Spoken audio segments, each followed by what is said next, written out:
আল্লাহর গজব, আযাব, শাস্তির থেকে, পরীক্ষা থেকে আল্লাহ আমাদেরকে হেফাজত করুন। হজের মৌসুম আরম্ভ হয়ে গেছে, আর 20-21 দিন পরেই আমাদের পবিত্র ঈদুল আজহা সংগঠিত হবে ইনশাআল্লাহ। আমরা সেই আলোচনাই করতেছিলাম, বাইতুল্লাহর সৃষ্টির ইতিহাস আমরা বর্ণনা করতেছিলাম। সর্বপ্রথম বাইতুল্লাহ নির্মাণ করেছেন আল্লাহ। জিবরাইল আলাইহিস সালামের মাধ্যমে, ফেরেশতাদের মাধ্যমে আল্লাহ সর্বপ্রথম বাইতুল্লাহ সৃষ্টি করেছিলেন। দীর্ঘদিন এই বাইতুল্লাহ পরিত্যক্ত ছিল, মানুষ দুনিয়াতে ছিল না। আল্লাহ তাআলা পরবর্তীতে মানুষ সৃষ্টি করলেন। এই যে দীর্ঘদিন পরিত্যক্ত বাইতুল্লাহ ছিল, তখন বাইতুল্লাহ আস্তে আস্তে নষ্ট হয়ে গেছে। আদম আলাইহিস সালাম পৃথিবীর বুকে আসলেন, এসে তিনি বাইতুল্লাহ ঘরকে আর আগের মতো পেলেন না। আল্লাহ তাআলা জিবরাইল আলাইহিস সালামের মাধ্যমে বাবা আদম আলাইহিস সালামকে বাইতুল্লাহর ফাউন্ডেশন চিনিয়ে দিলেন। আদম আলাইহিস সালাম বাইতুল্লাহ নির্মাণ করলেন, পুনর্নির্মাণ। তো বাইতুল্লাহর দ্বিতীয় পুনর্নির্মাণ করলেন আমাদের আদি পিতা বাবা আদম আলাইহিস সালাম। পরবর্তীতে মানুষ বনি আদমের বংশার বিস্তার হতে লাগলো। বিস্তার হতে হতে হতে হতে এক পর্যায়ে নূহ আলাইহিস সালামের জমানা চলে আসলো। নূহ আলাইহিস সালাম জাতিকে শত শত বৎসর ইসলামের পথে দাওয়াত দিয়েছেন। অল্প কিছু লোক ছাড়া গোটা জাতি তিনার সেই দিনের দাওয়াতকে প্রত্যাখ্যান করলেন। তিনি আল্লাহর কাছে দোয়া করলেন, ওয়াকালা নূহু রব্বি লা তাযার আলাল আরদি মিনাল কাফিরিনা দাইয়ারা। ওগো আমার রব, একটা নাফরমানকেও আপনি ছাড় দিবেন না। আল্লাহ তাআলা তিনার দোয়া কবুল করে মহাপ্লাবন ঘটাইলেন, যেটাকে কিয়ামতে আউয়াল বলা হয়, প্রথম কিয়ামত। সব কিছু ধ্বংস হয়ে গেছে, সেই সাথে সাথে বাইতুল্লাহ ধসে পড়েছে। পরবর্তীতে নূহ আলাইহিস সালামের 3 সন্তান হাম, শাম, ইয়াসিফ, তারা নতুন পৃথিবী আবাদ করলেন। কালক্রমে সেই ইরাক দেশের রাষ্ট্রপ্রধান হলো মিস্টার নমরুদ। ইব্রাহিম আলাইহিস সালাম আসলেন। ইব্রাহিম আলাইহিস সালাম নমরুদের সাথে যুদ্ধ জিহাদ করলেন, পরীক্ষায় পাশ করলেন। আল্লাহ তাআলা আদেশ করলেন, হে নবী ইব্রাহিম, তোমাকে আমি বৃদ্ধ বয়সে সন্তান দান করছি, যার নাম হলো ইসমাঈল। তুমি তোমার বিবি হাজেরাকে, দ্বিতীয় স্ত্রী বিবি হাজেরা এবং তোমার সন্তান ইসমাঈল আলাইহিস সালামকে, যেখানে আমার ঘরের ফাউন্ডেশন আছে কিন্তু ঘর নেই। নূহ আলাইহিস সালামের মহাপ্লাবনের সময় ঘর ধ্বংস হয়ে গেছে, ধসে পড়েছে। ওখানে আমার ঘরের ফাউন্ডেশন আছে, ঘর নেই। ওই ঘরের পাশে তুমি তোমার বিবি এবং সন্তানকে নির্বাসনীতে দিয়ে আসো। ইব্রাহিম আলাইহিস সালাম আল্লাহ তাআলার কথা অনুযায়ী নির্বাসনে দিয়ে আসলেন। আসার সময় দোয়া করছেন, আল্লাহ, আমি এমন এক জমিনের মধ্যে আমার বিবি বাল বাচ্চাকে রেখে যাচ্ছি, যেখানে কোনো মানুষের বসবাস নেই, যেখানে কোনো পানির ইন্তেজাম নেই, যেখানে কোনো খাবারের ইন্তেজাম নেই। আল্লাহ, আমি আপনার কাছে দোয়া করতেছি, আপনি এখানে আফইদাতাম লিন্নাস, মানুষের অন্তরের ভিতরে এই জায়গার আকর্ষণ সৃষ্টি করে দিন। আল্লাহ, এখানে আপনি খাবারের ইন্তেজাম করে দিন, এখানে পানির ইন্তেজাম করে দিন। আল্লাহ পাক রব্বুল আলামিন ইব্রাহিম আলাইহিস সালামের দোয়াকে কবুল করলেন।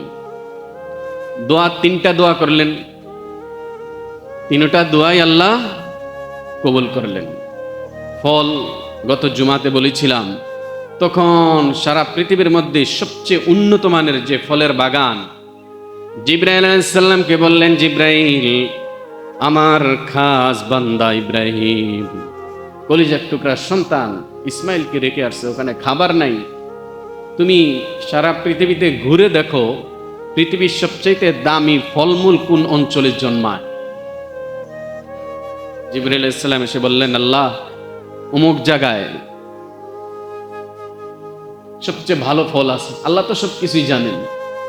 আল্লাহ বলেন, জিব্রাইল গোটা ফলের বাগানটাকে, অঞ্চলটাকে ডানাতে করে উঠাইয়া বিবি হাজেরা এবং ইসমাইল যেখানে আছে ওখানে নিয়ে যাও। জিবরাইল আলাইহিস সালাম সেটাকে নিয়ে গেলেন, নিয়ে ঘরের চতুর্পাশে 7টা চক্কর লাগাইয়া একটা জায়গার মধ্যে রেখে দিলেন, যার বর্তমান নাম হলো তায়েফ। ফলের ইন্তেজাম হলো, খাবারের ইন্তেজাম হলো, পানির অপর নাম জীবন, পানি নেই। বিবি হাজেরা সফা পাহাড়ে উঠলেন, উঠে পানি খুঁজতেছেন। আবার মারওয়া পাহাড়ে যান, পানি খুঁজতেছেন। সফা থেকে মারওয়াতে যান, মারওয়ার থেকে সফাতে আসেন, কোনো পানির সন্ধান নেই। হঠাৎ তিনি একটা বিকট শব্দ শুনলেন, ঘাবড়িয়ে গেলেন। আমার কলিজার টুকরা সন্তানকে সম্ভবত হিংস্র কোনো জানোয়ার খেয়ে ফেলছে। দৌড়াইয়া আসলেন, এসে দেখেন ইব্রাহিম আলাইহিস সালামের পায়ের গোলারের নিচ থেকে পানি বের হচ্ছে। সুবহানাল্লাহ। সেই পানি যেখান থেকে বের হয়েছে ওই জায়গাটার নামই হলো জমজমের কূপের জায়গা। আল্লাহ পাক রব্বুল আলামিন বলেন,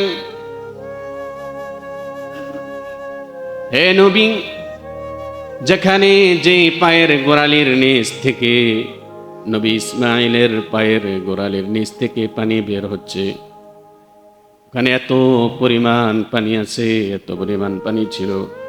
আমার নবী বলেন, ইব্রাহিম ইসমাইল বিবি হাজরা ওখানে আসার পর যদি ওই পানির চতুর্পাশে বাঁধ না দিতেন, সেই পানির কারণে নূহ আলাইহিস সালামের জামানায় যেরকম মহাপ্লাবন হয়েছিল, নতুন করে সেই পানির মাধ্যমে আবার পৃথিবীতে মহাপ্লাবন হতো।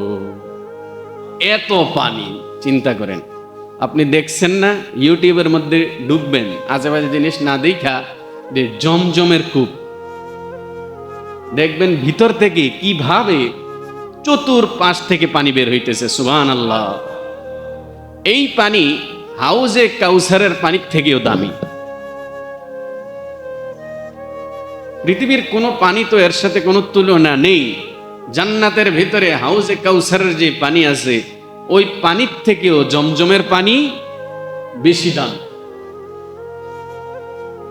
আগে যারা হজে যেতেন, সেই 2000-এর আগে, ওখানে তারা সচক্ষে সেই কূপ দেখতে পেতেন। মানুষ ওখানে দাঁড়িয়ে, কূপের পাশে দাঁড়িয়ে পানি পান করতেন। নিরাপত্তার জন্য এখন সেগুলাকে বন্ধ করে দেওয়া হয়েছে। এখন আর জমজমের কূপ মানুষ সচক্ষে দেখতে পারে না, তবে পানি এখনো চালু আছে। এত টনে টনে টনে টনে পানি উঠাইতেছে, পানির কোনো কমতি নাই। খাবারের ইন্তেজামও হয়েছে, পানির ইন্তেজামও। ইয়ামিন দেশ থেকে একটি ব্যবসায়িক কাফেলা, তারা ওখান দিয়ে যেতেছিলেন। দেখলেন একজন ভদ্র মহিলা ছোট্ট একটা বাচ্চা নিয়ে বসে আছে।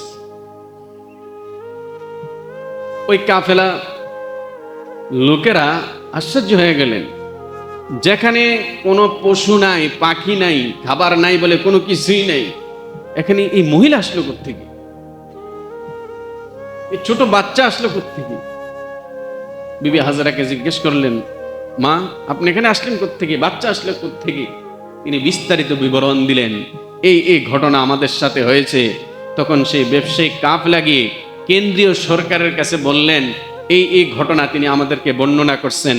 বাদশাহ তার নিজ উদ্যোগে পুরা শহরকে আবাদ করে দিয়েছেন।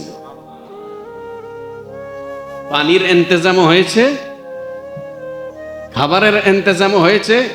আফইদাতাম মিনান নাসি তাহওয়ি ইলাইহিম ওয়ারযুকহুম মিনাস সামারাতি লাআল্লাহুম ইয়াশকুরুন। আল্লাহ বলেন, আমি আল্লাহ পানির ইন্তেজামও করেছি, আমি আল্লাহ ফলমূলের ইন্তেজামও করেছি, আমি আল্লাহ মানুষের বাসস্থানের জায়গাও করে দিয়েছি। ইব্রাহিম আলাইহিস সালামের দোয়া কবুল হলো।